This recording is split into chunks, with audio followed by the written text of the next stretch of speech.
Jadi tolong bahasa-bahasa semasa awak chat tu tolong tolong kalau boleh menggunakan ayat-ayat yang elok lah. Kemudian tag yes if you can see clearly this is also for attendance making. Yang saya nak tengok berapa ramai yang yes. Jadi tolonglah tuliskan. Nanti saya akan ada soal jawab. Jadi mungkin siapa-siapa saya akan gunakan untuk membuka mic untuk cakap. Semua ya. Ramai. Oh, Syakir dah masuk. Bagus Syakir.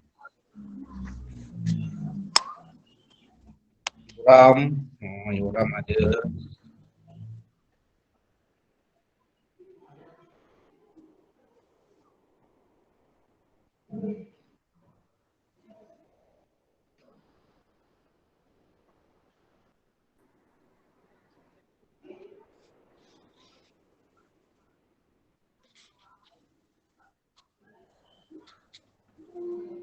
Okey, baiklah, sementara awak tengah tulis yes tu, kita akan masuk kita punya pembelajaran untuk hari ini ya kelasnya.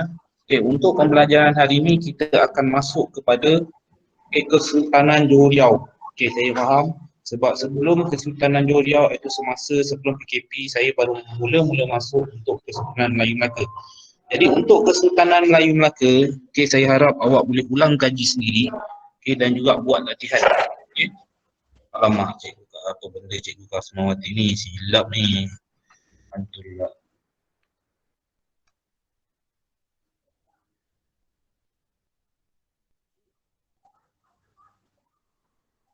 Betul. Okey, jadi Kesultanan Johor Riau. Okey, kita akan belajar tentang bab 6 iaitu Kesultanan Johor Riau. Jadi saya harap untuk bab yang lepas iaitu seperti bab 5 di mana bab Kesultanan Melayu Melaka saya harap awak semua mahir. Okey, kalau boleh tolong ulang kaji sendiri sebab Kesultanan Melayu Melaka dia banyak cover untuk banyak tajuk ataupun sub-sub topik yang awak perlu tahu. Okey, untuk bab 6 ni, Kesultanan Johor Riau. Okey, macam yang kita belajar ni, selepas Kesultanan Melayu Melaka, Kesultanan Johor Riau merupakan salah satu sejarah yang terkenal di dalam Malaysia, iaitu di alam Melayu. Sebab kegemilangan di peringkat bermula daripada first sekali yang terkenal di seluruh tanah Melayu adalah Melaka dan kedua adalah Johor Riau. Okey, apa pembelajaran untuk kita hari ini ialah kandungan dia 6.1 iaitu pengasas. Kita kena tahu siapakah pengasas Kesultanan Johor Riau. Okey, awak duduk di Johor, awak kena tahu siapa pengasas Kesultanan Johor Riau. Okey, kenapa dinamakan sebagai Johor Riau? Okey, iaitu pengasas satu cabaran ke arah kegemilangan, strategi menghadapi cabaran. Okey, kemudian 6.2 kita akan masuk ke kegemilangan Kesultanan Johor Riau. Okey, apa yang membuatkan Johor Riau ni terkenal di seluruh tanah Melayu, iaitu yang pertamanya kita tengok kat situ adalah pusat perdagangan yang unggul, pengurusan pelabuhan dan pusat suratan. Semua masih ada lagi, saya harap semua masih ada ya.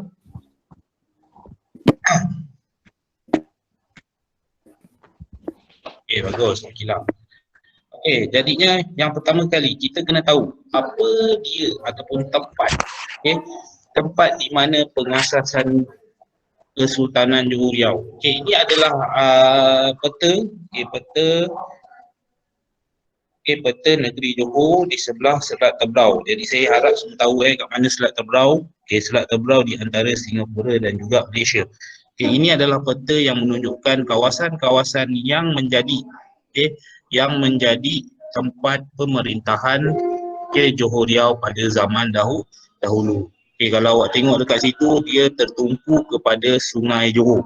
Sebab apa Sungai Johor? Sebab sungai pada zaman dahulu, sungai merupakan salah satu tempat ataupun merupakan salah satu pengangkutan yang paling efisien. Dulu tak ada jalan raya, tak ada tak ada kereta yang melaju, Lamborghini semua tak ada. Dulu semua pengangkutan menggunakan jalan air iaitu dengan menggunakan sampan, tongkang dan sebagainya. Faham Jadi saya harap awak kena beri perhatian lah. Sebab saya tahu Okay, sejarah ni memang agak membosankan, kena duduk dengar apa cikgu, apa benda cikgu meletih ni, tapi itulah namanya sejarah. Kalau awak tak tahu, confirm awak tak akan boleh jawab. Ya, Mr. Rash ni siapa ni? Pagi-pagi ni. Jadinya awak tengok kat situ, saya dah bulatkan.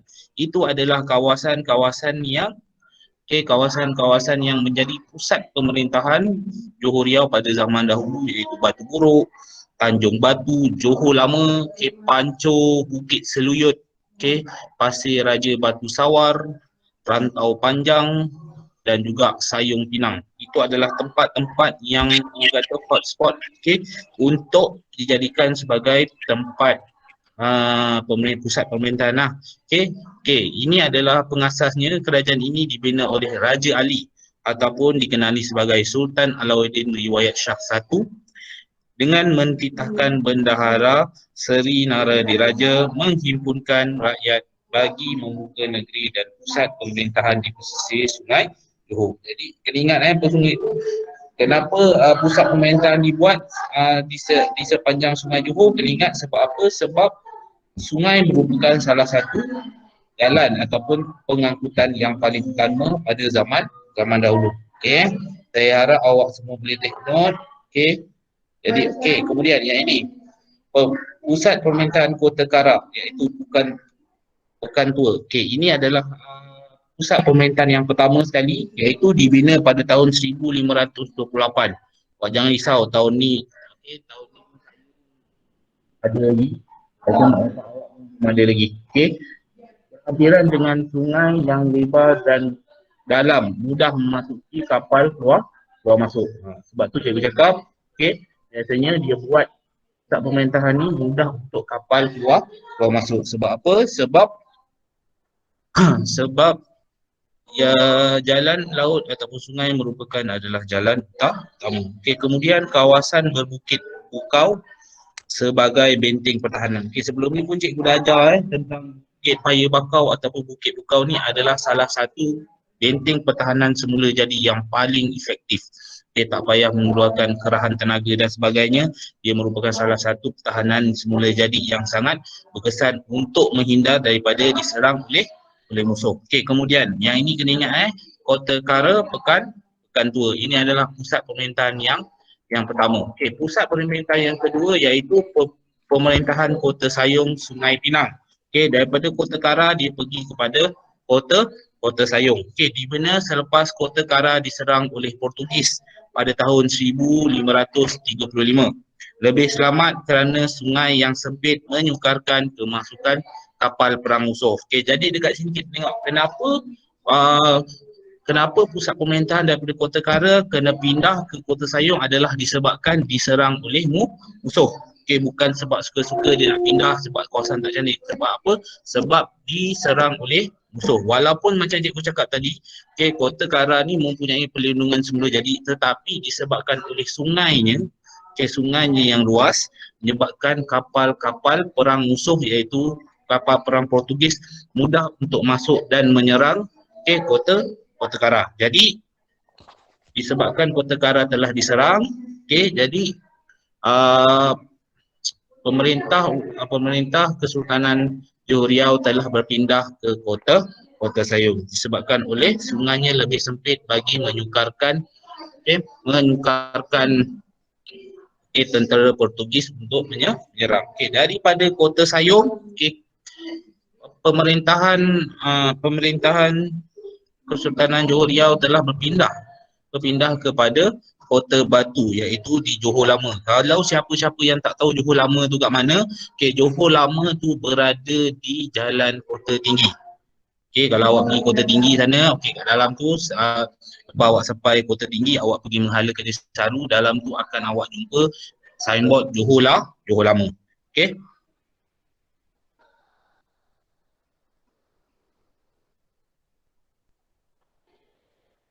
Jadi betul Rash, sebabkan sungai yang lebar dan dalam menyebabkan kapal perang Portugis boleh masuk.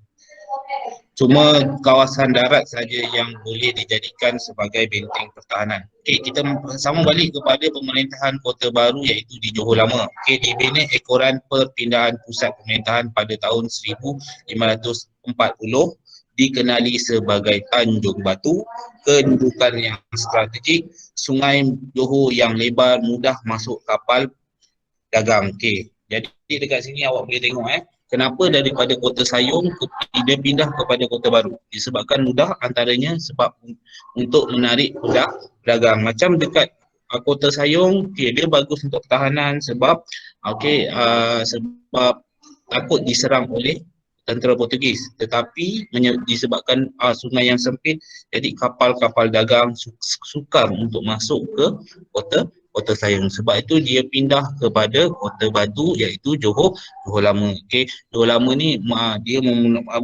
memiliki sungai Johor yang luas, yang pertama. Yang kedua, tempat dia pun strategik, okey, dan lebih dan dia ni tempat yang strategik dan dia terlindung daripada ataupun tentera Portugis sukar untuk menyerang di Kota Batu lah. Okay, sebab apa? Sebab dia kawasan biasalah kawasan Kota Batu ni walaupun sungainya lebih luas dan dalam, tetapi sistem pertahanan dah semakin meningkat. Jadi last sekali untuk pemerintahan ataupun pusat pemerintahan Johor Riau adalah di Kota Batu, iaitu terletak di Johor Lama. Okey. Kemudian kita tengok apakah cabaran Kesultanan Johor Riau dalam nampak video slide je. Dulu ada. Okey. Okey, kita mau balik, tadi ada sikit iklan. Boleh semua ada lagi ke tak? Jangan tidur, saya tahu bosan 1 jam ni sampai pukul 9 ni. Okey. Yes. Tasnim ada. Bagus lah Tasnim. Lama tak nak nampak Tasnim. Okey. Okey, tak apalah. Kalau ada, awak tulis je ada kat situ. Kalau saya nampak, saya akan tegur lah. Okey, nampak saya kan? Hai semua. Okey, Yoram berapa kali nak cakap Yoram.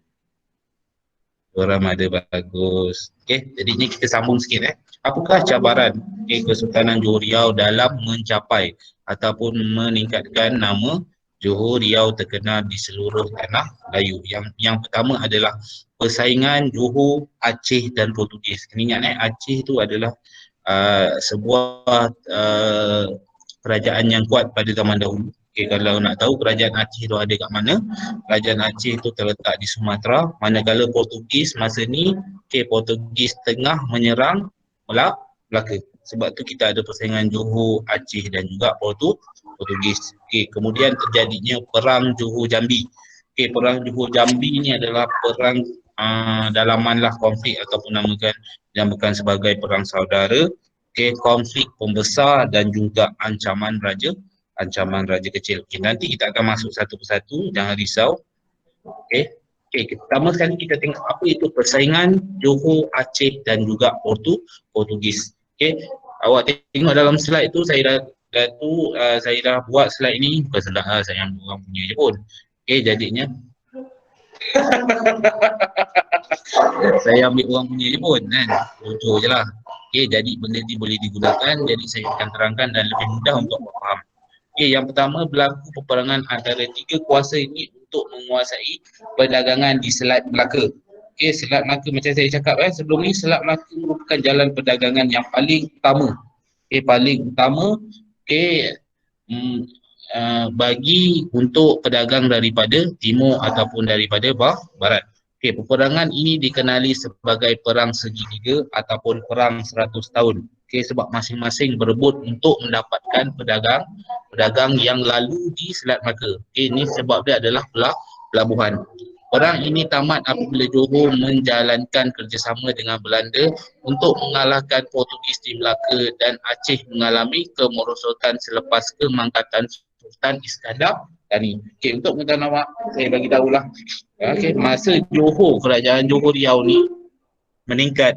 Okey, kerajaan Melayu Melaka telah diserang oleh Portugis dan Portugis telah mengambil alih Melaka. Tujuan dia adalah Portugis untuk membulut semua hasil kekayaan yang ada di Melaka, iaitu terutamanya daripada sektor perdagangan lah, iaitu dari pelabuhan. Okey, jadi kalau awak tengok dekat situ, Aceh banyak menyerang Portugis dan juga menyerang Johor. Okey, kalau Johor pula lebih kepada menyerang kepada Portugis. Sebab apa Johor menyerang Portugis? Sebab hendak merampas kembali Melaka. Okey, kemudian Portugis pula sebab pakatan Johor dan juga Aceh. Johor dan Aceh buat pakatan untuk serang Portugis. Okey, kemudian sebab apa Aceh pula tiba-tiba nampak serang Johor? Sebab apa? Sebab perdagangan Aceh semakin merosot. Okey, bila Aceh semakin merosot, keuangan kurang, dia terpaksa serang Johor untuk mendapatkan pendapatan. Manakala Aceh menyerang Portugis disebabkan oleh Portugis ingin kuasai perdagangan Aceh. Maksudnya dekat sini dia tarik, dia bulut semua pedagang-pedagang yang datang ke Aceh untuk dibawa ke kota Melaka. Okey, setakat ni faham tak? Oh, Resh. Hebat Res, sampai Johor Jambi. Belum masuk Johor Jambi lagi Res, sabar dulu. Kita baru persaingan Johor Aceh Portugis. Lepas ni baru Johor Jambi. Kau ni sikit, domang sikit-sikit Okay, kalau sikit-sikit saya bagi ayat yang paling mudah lah. Okay, persaingan tiga segi ni, okay, tujuan dia mudah aja. Sebab apa? Sebab dia nak kuasai Selat Melaka. Sebab apa? Selat Melaka ni adalah selat yang paling sibuk dalam dunia sebab pedagang daripada timur dan juga pedagang dari barat melalui Selat Melaka. Benda Selat Melaka ni saya dah terangkan sebelum ni. Kenapa Selat Melaka ni ramai pedagang yang lalu? Sebabnya yang pertama adalah dia terlindung daripada angin monsun. Kemudian yang kedua adalah jalan yang lebih pendek. Faham Jadi itu sebab bila ramai pedagang dekat situ, negara-negara, kerajaan-kerajaan yang ada dekat situ nampak itu sebagai satu sumber pendapatan. Bila pedagang berlabuh je dekat diorang punya pelabuhan, kat situ boleh mendapatkan keuntungan. Sebab tu ketiga-tiga buah kerajaan ni berada di sekitar ataupun sepanjang Selat Melaka dan bergaduh disebabkan sebab nak dapatkan kuasa ataupun monopoli segala pedagang yang lalu di Selat Melaka. Saya harap faham kat situ kalau awak tengok dekat situ, tak payahlah awak tengok kenapa Johor serang Portugis. Itu biasalah, itu peperangan. Kenapa berlakunya peperangan? Disebabkan Johor serang Portugis sebab hendak merampas kembali Melaka. Kemudian bukan tujuan utamanya adalah untuk menghalau Portugis keluar daripada Melaka supaya dia tidak mengganggu. Sebenarnya Portugis jahat. Portugis bila datang dia terus ganggu segala pedagang yang lalu di Selat Melaka. Menyebabkan kerajaan-kerajaan di sekitar Selat Melaka berasa marah dengan Portugis. Faham Harap semua faham barulah kita masuk yang seperti mana Resh tadi sebut, iaitu Perang Jambi. Perang Jambi pula, Perang Johor Jambi. Perang Johor Jambi pula berlaku pada tahun 1659 hingga 1679. Kalau awak tengok dekat sini lebih kurang 20 tahun.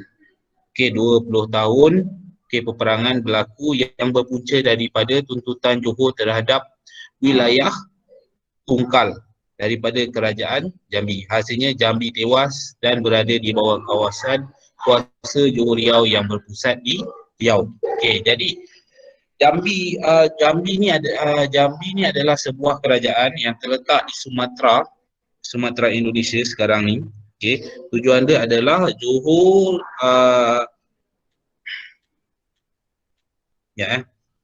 Okey, Johor membuat ataupun Sultan Johor telah membuat tuntutan, okey, tuntutan bahawa wilayah Tungkal merupakan sebuah ataupun kawasan jajahan Johor, tetapi kerajaan Jambi tidak setuju. Sebab apa? Wilayah Tungkal berada di seberang kerajaan Jambi. Bila di seberang kerajaan Jambi, jadi kerajaan Johor boleh keluar masuk melalui kerajaan Jambi. Itu yang menyebabkan kerajaan Jambi tidak suka, dan juga dia pun sama juga tuntut wilayah Tungkal, dan akhirnya berlaku peperangan. Bila peperangan yang berlaku sepanjang 20 tahun. Macam cikgu beritahu kerajaan Johor Riau ni merupakan sebuah kerajaan yang agak kuat pada zaman dahulu. Sebab apa? Sebab kebijaksanaan Sultan Johor Riau, di mana dia banyak buat pakatan untuk mendapatkan ataupun mendapatkan sesuatu yang dia hendak, iaitu yang utamanya seperti perang Johor Jambi, yang berlarutan sepanjang 20 tahun.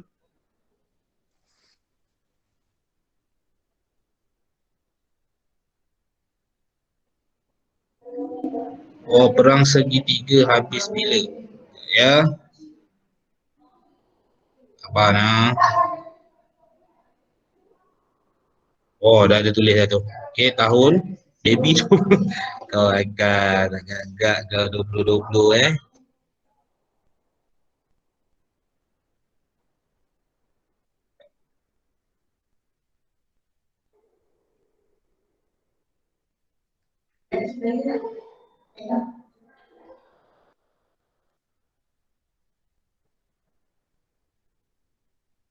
Okey,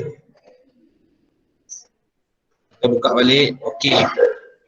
Okey, perang segitiga ni, ataupun Johor Aceh Portugis, kita balik sikit lah sebab sabar Dian saya ambil satu yang tadi tu saya kawan awak dah sebutkan 1641. 1641 ni di mana perang persaingan Johor, Aceh dan Portugis ni tamat. Sebab apa? Sebab Portugis dah kalah, disebabkan oleh Johor mendapat bantuan dengan Belanda untuk serang Portugis. Dan akhirnya Belanda pula ambil alih untuk pentadbiran di Kota Melaka. Kena faham pada tahun 1641. Terima kasih Denisha ni, saya mungkin ada baca buku, kat buku ada buku teks. Kalau awak tengok dekat buku teks lebih ada lah, semua saya tak lebih terang mendalam. Sebab apa? Sebab saya nak awak faham daripada segi basic, nanti yang lebih dalam ni awak kena baca sendiri. Tian cakap kenapa Aceh tidak serang. Sebenarnya kenapa Johor tidak menyerang Aceh? Sebab Johor dah buat pakatan dengan Aceh. Dan Johor sendiri tahu, sebab Aceh ni sebuah kerajaan yang lemah, atau bukan lemah lah, kurang kuat lah kita. Sebab tu Mangkatan Sultan Iskandar Tani, automatik kerajaan Aceh terus merosot, terus merudum, dan tiada lagi persaingan di antara tiga-tiga tu. Bila tiada persaingan ketiga-tiga tu, akhirnya Johor terus menguasai. Sebenarnya Johor menguasai seluruh Selat Melaka bersama-sama dengan Belanda, di mana Belanda berpusat di Kota Melaka, manakala Johor Riau berpusat di Johor Riau lah. Jadi ada dekat situ dua pelabuhan yang telah menguasai semua pedagang yang lalu di Selat Melaka. Itu disebabkan kenapa Aceh tidak diserang. Jadi kat sini saya dah terangkan tentang Jambi. Semua faham Jambi? Orang Johor Jambi faham tak? Cuba cek sikit macam tak ada dah, senyap dah masing-masing ni.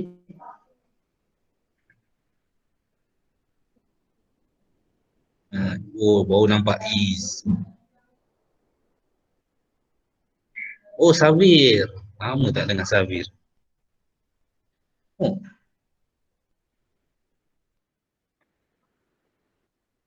saya macam tak nampak ni ya. Naresh mana Naresh? Siapa nampak Naresh?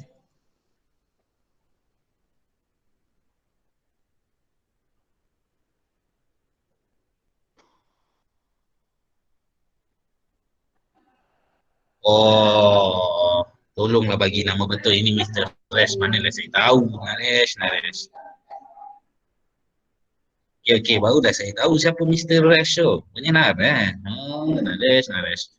Lama ke Okey, tak apalah. Kalau macam tu kita sambung. Kalau awak dah faham, bagus. Okey, kemudian kita akan tengok apa dia lagi halangan ataupun halangan untuk Johor Riau mencapai kegemilangannya. Itu konflik pembesar. Kalau awak tengok situ, saya buat nampak tu. Bendahari Tun Habib Abdul Majid lawan, siap ada lawan tengah-tengah tau. Laksamana Tun Abdul Jamil. Ini adalah dua pembesar pembesar dalam pentadbiran Johor Riau. Jadi dekat situ dia berlaku konflik ni besar. Dan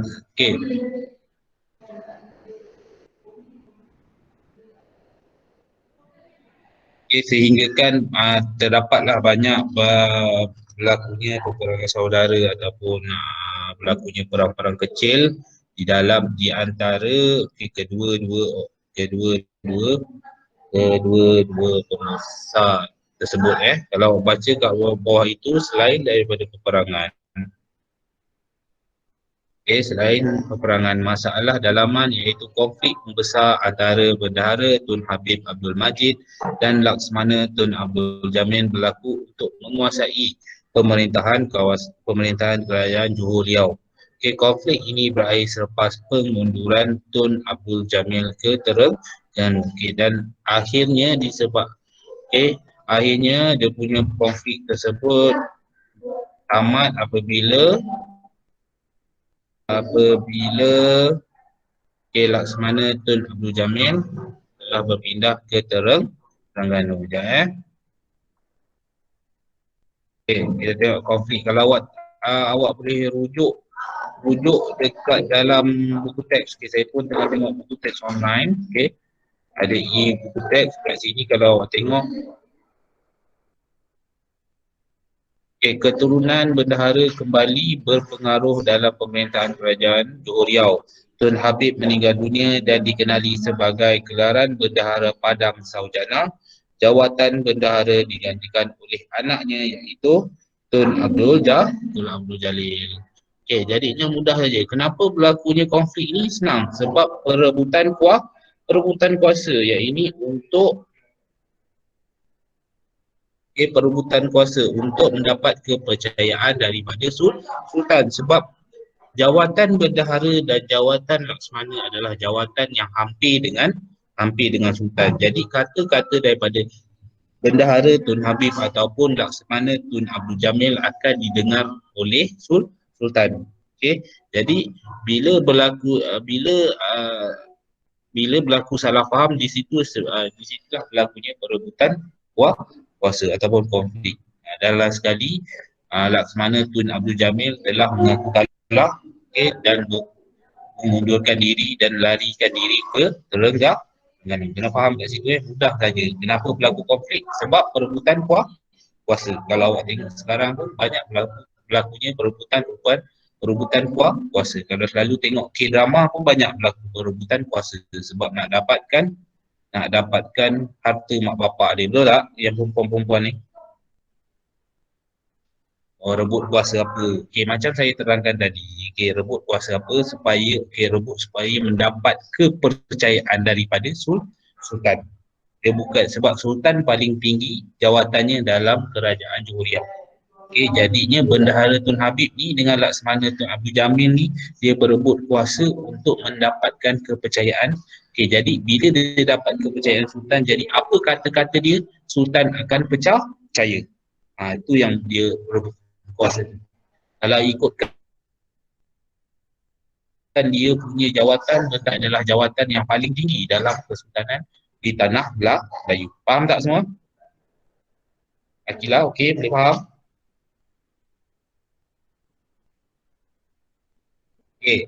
Jadi awak kena tahu dua orang nama ni lah. Iaitu iaitu Bendahara Tun Habib dengan Laksamana Tun Abdul Jamil. Kemudian kita akan tengok yang ketiga, ancaman.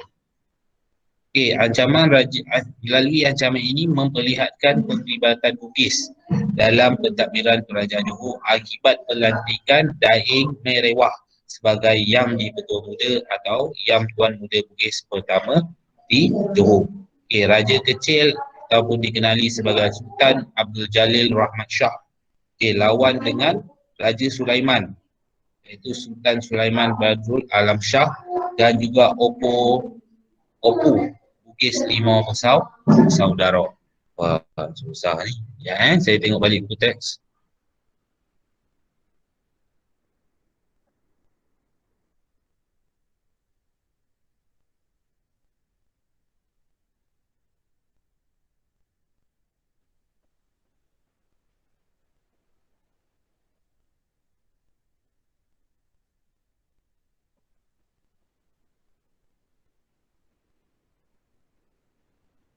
Okey.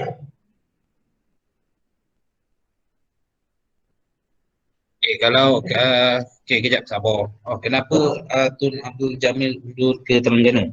Okey, kenapa? Sebab apa? Sebab mudah saja. Okey, sebab kejap Oh, ni.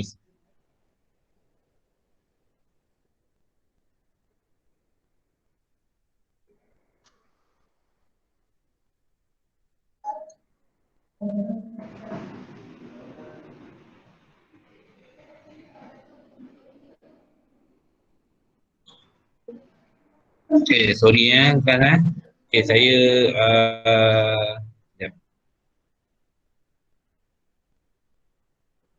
Okey, Akilah ada tanya, okey, kenapa Tun Abdul Jamil okey mengundurkan diri ke Terengganu. Okey, kenapa dia mengundurkan diri? Sebab mudah. Okey, sebab Laksamana Tun Abdul Jamil tidak mendapat kepercayaan lagi daripada Sultan.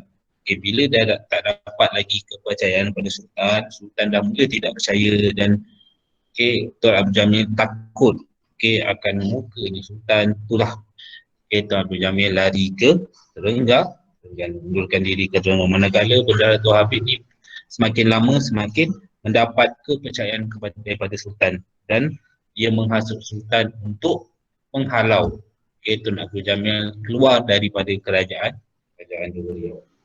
Kemudian kita tengok kat sini ancaman Raja Kecil. Raja Kecil atau dikenali sebagai Sultan Abdul Jalil Rahmat Shah. Dekat sini kalau awak baca dalam buku teks, Raja Kecil ni dia mengaku dia mengaku dirinya adalah sebagai salah seorang putera daripada Sultan Mahmud Shah I.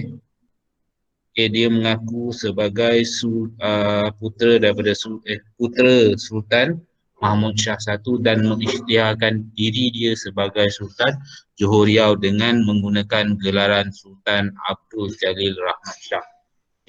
Kalau awak nak tahu siapa itu Sultan Mahmud Shah I, itu merupakan Sultan Mahmud yang mangkat di Julang.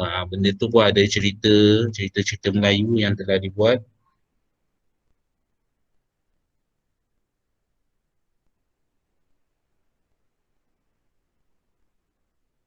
Bugis tu adalah keturunan yang kelas keturunan Bugis. Sama juga macam Jawa adalah keturunan.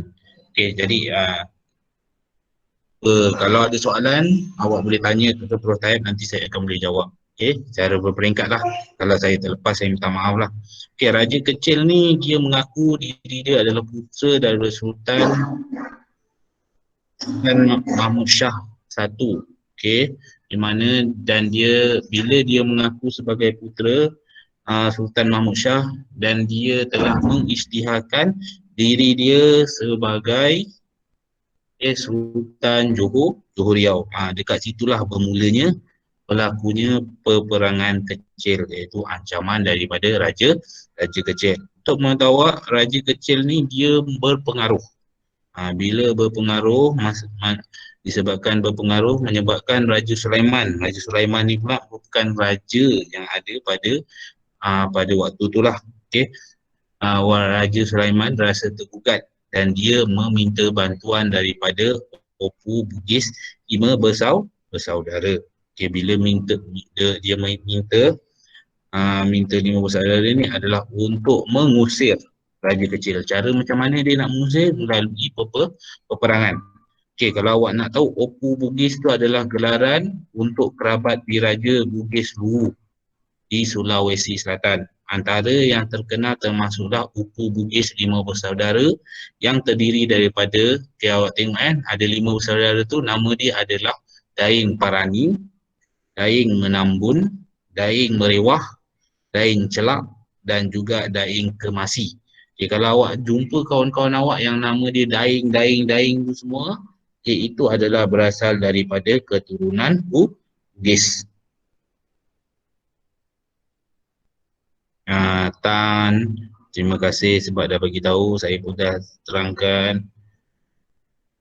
Ya, betul, Naresh.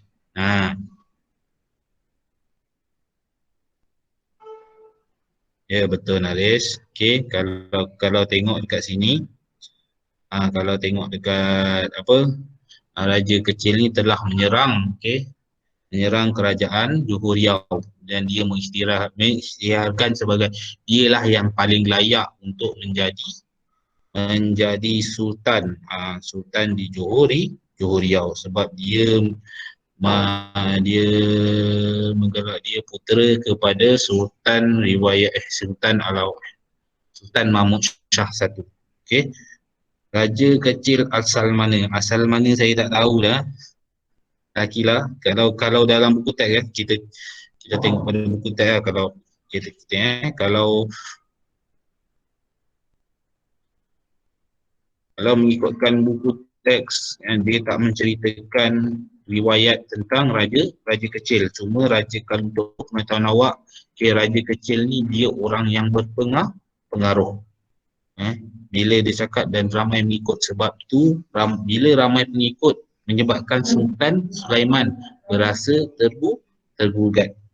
Bila tergugat, Sultan Sulaiman telah meminta bantuan daripada Opu Bugis lima bersaudara. Ya, betul, Naresh. Okay, dikalahkan dan diusir pada 4 Oktober 1722. Okay, asal usul raja kecil ataupun Sultan Abdul Jalil Rahmat Shah ni, saya tak boleh nak bantulah. Cuma dekat sini dia, kalau berdasarkan buku teks sendiri, dia tak terangkan tentang asal usulnya, Akilah ya.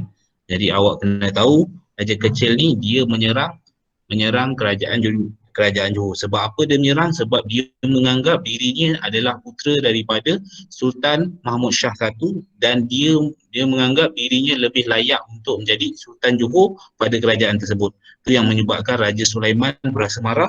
Okay, bila dia nak lawan bilik, dia tergugat. Sultan Sulaiman meminta bantuan kepada Opu Bugis lima bersaudara.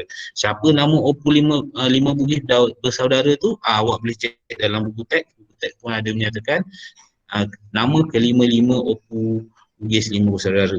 Okay, iaitu Daing Parani, Daing Menambung, Daing Merewah, Daing Celak dan juga Daing Kemasi.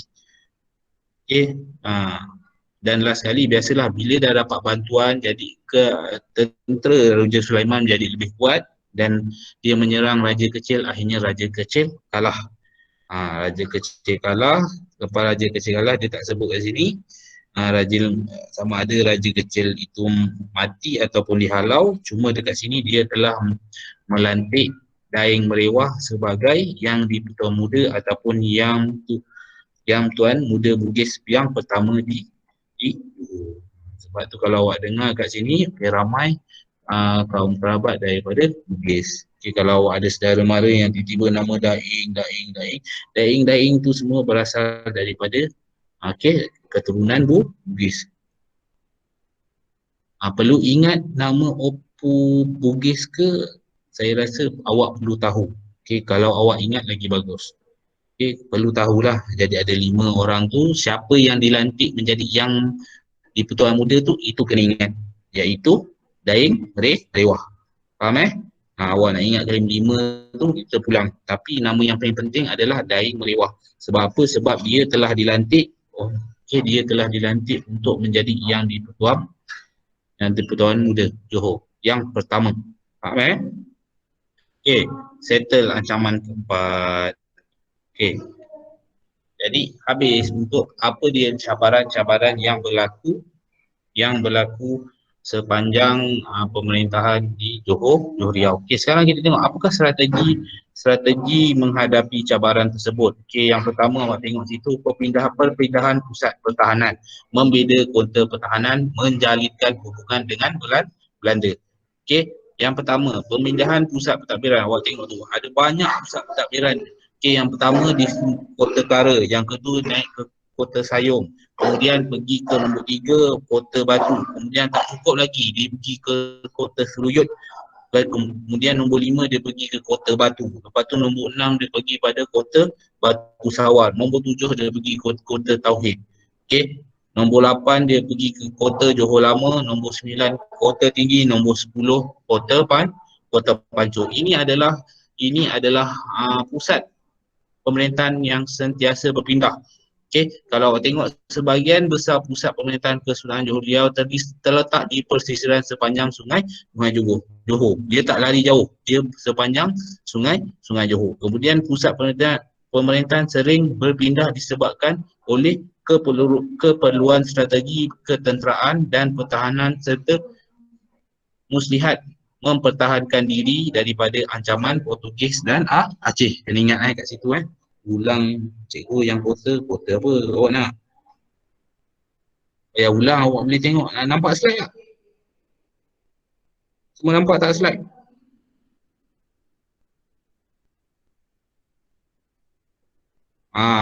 Turutan ada nombor tu. Yang pertama Kota Kara, yang kedua Kota Sayung. Dekat situ semua ada. Kalau nak nanti slide ni saya akan masuk dalam Google Drive. Nanti awak boleh tengok. Tujuan kenapa dia pusat pemerintahan sentiasa berpindah-pindah, sebab apa? Sebab senang. Dia adalah untuk mempertahankan diri daripada serangan Portugis dan Aceh. Kena ingat tadi saya dah ajar tentang persaingan tiga ataupun segitiga antara Johor, Aceh dan juga Portugis. Sebab tu dia sentiasa berpindah-pindah supaya mengaburi pihak lawan supaya tak nampak kat mana dia nak serang. Dan susah untuk masuk ke kawasan-kawasan pemerintahan. Jadi awak akan tahu. Yang nombor 2, membina kota pertahanan. Kota pertahanan yang dibina sering berubah mengikut lokasi pusat pemerintahan dan mempunyai bentuk serta ciri yang tersendiri. Kalau awak tengok, kat sini ada 1, 2, 3, 4, 5, 6, 7. Ada 7 kota pertahanan yang dibuat oleh Kesultanan Johor Riau, iaitu Kota Johor Lama, Kota Pancur, Kota Seruyut, Kota Batu Sawar, Kota Tauhid, Kota Kara dan juga Kota Sayong. Ini nanti awak bacalah dalam buku teks, ada masalah. Menjalinkan hubungan dengan Belanda. Untuk pengetahuan awak, dekat Tanah Melayu, Johor Riau, kerajaan Johor Riau merupakan kerajaan yang pertama menjalinkan hubungan dengan negara-negara barat. Kepimpinan Kesultanan Johor Riau mengekalkan kedaulatan kerajaan dengan mengadakan perjanjian persahabatan dengan Belanda, iaitu dengan Belanda. Dasar berbaik-baik dengan Belanda dilakukan dengan sebagai strategi untuk menghadapi ancaman Portugis di Melaka dan Aceh. Belanda menawarkan bantuan daripada serangan Portugis dan Aceh, manakala Johor mula memberi pelbagai bantuan kepada Belanda dalam perang Belanda Portugis hingga Portugis dapat ditewaskan pada Januari 1641. Jadi dia kat sini ada berlakunya win-win situation. Macam saya cakap, Johor merupakan kerajaan yang pertama meminta bantuan daripada kerajaan di negara barat. Tujuannya adalah mudah. Tujuannya adalah untuk menghalau Portugis daripada kota Melaka. Sebab apa? Bila Portugis duduk di kota Melaka, dia conquer semua. Dia monopoli semua pedagang-pedagang yang lalu di Selat Melaka. Kat situ faham semua Oh, bagus. Naris memang bagus. Dia banyak baca ni. Ni copy paste ke apa Naris ni? Pandai kau tengok ayat-ayat kat situ bagus Naris. Awak punya tu cuma saya nak cepatkan sikit sebab masa pun semakin lewat. Jadinya sebenarnya kalau ikutkan saya ada, untuk sampai sini kita akan sampai sini dahulu. Sebenarnya saya ada latihan pengukuhan. Jadinya nombor 1, siapakah pengasas Kesultanan Johor Riau? Naris, cuba buka mic, jawab sikit Naris. Oh Naris, buka Dah, mic. dia tu cikgu. Naris, Cikgu dengar tak? Naris. Tak ada suara kau ni. Ya, Naris. Naris. Cikgu dengar tak? Okey, dengar. Siapa pengasas? Raja Ali Putera Sultan Muhammad Shah. Apa dia? Raja Ali Putera Sultan Muhammad Shah. Putera Sultan Muhammad Shah. Ha. Betul kau jawapan kau? Sultan Mahmud Shah. Okey. Masih Naris. Boleh off balik mic. Okey, terima kasih cikgu. Okey, kemudian Sultan Alauddin Riwayat Shah I telah mengasaskan kerajaan di mana? Yang Silin. Jangan tutup mulut. Jawab.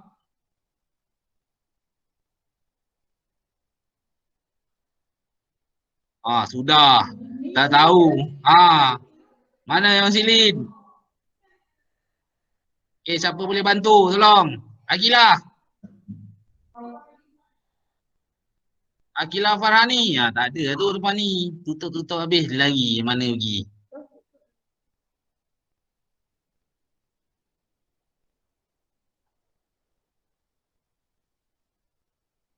Pekan tua kot. Pekan tua kan kawan. Aduh, pening lah. Akilah cuba jawab. Buka mic. Cuba jawab.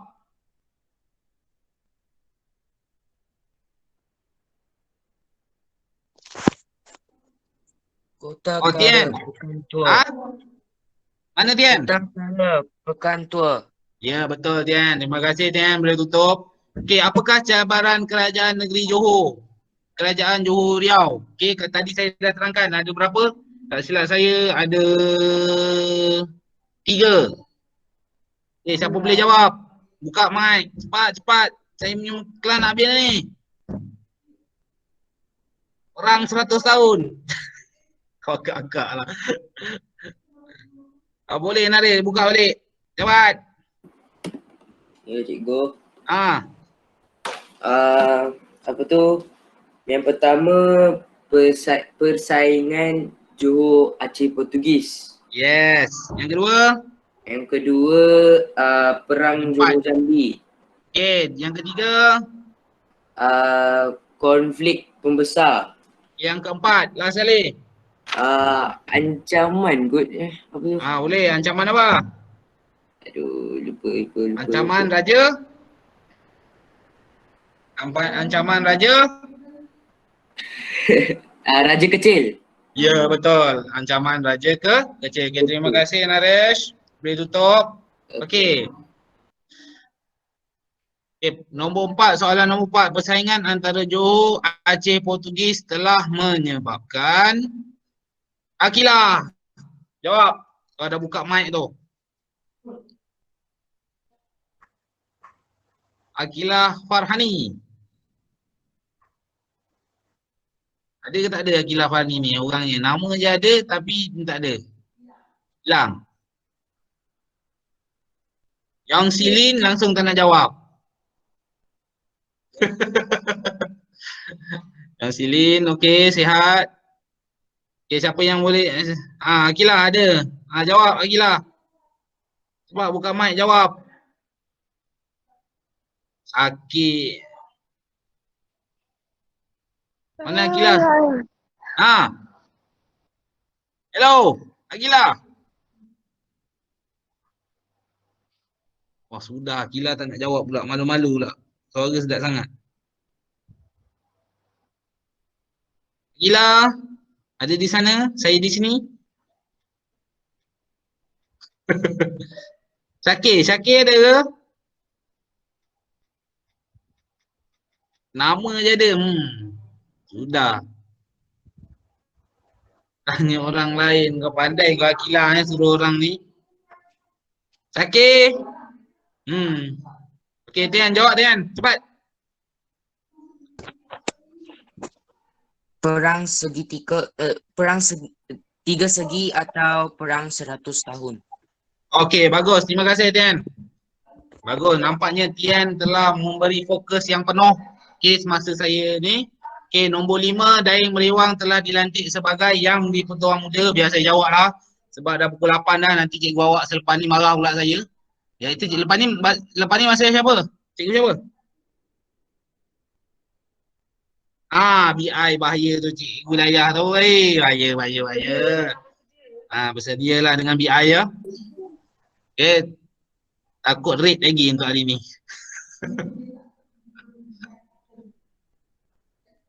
Tak approve ke? Admin dia, bukan saya.